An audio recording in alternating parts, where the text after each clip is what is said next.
Good morning. I conducted my interview on the curriculum coordinator that is part of our district for the last 20 years as a teacher, and for more than five, she's been serving as the curriculum coordinator. The position was created because she was writing her own units of study within our classroom.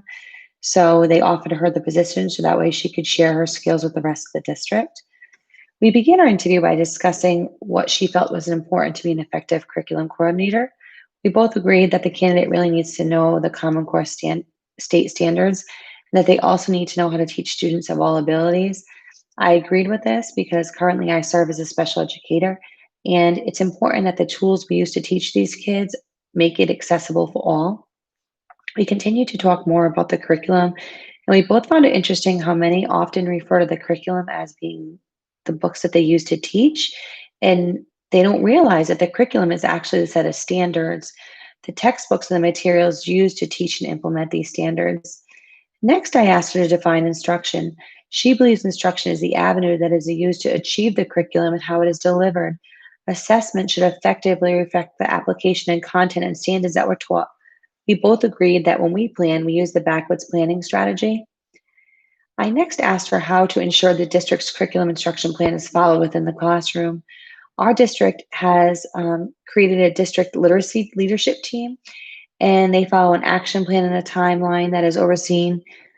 Then our district offers professional development to ensure that each educator can implement it into their classroom.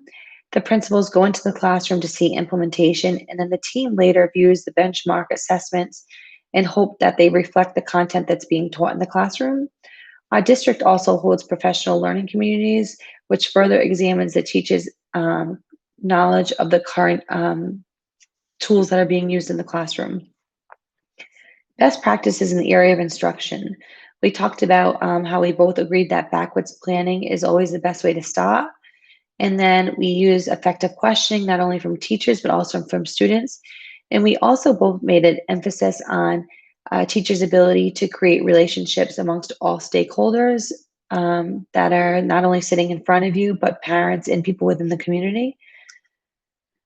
I asked her to describe how staff development is related to school improvement planning. And she said the staff development needs to be aligned with the school improvement plan so the district can make improvement based on their vision and their goals. Next, we talked about how to help an ineffective teacher become more effective. She said she begins doing this by asking the teacher to take a survey so she can get to know them better. And then they pick one area of improvement at a time to that the teacher feels they need to improve upon. And she does this in a non threatening way. And then she completes a cycle of inquiry and focus. And sometimes it's on behavior management, differentiating instruction, and equity of students. She really tries to focus on an area that the teacher feels that would work best for her to improve upon and go from there. Successful teachers are recognized through a Cafe 411 in our district, and it promotes the teacher's hard work.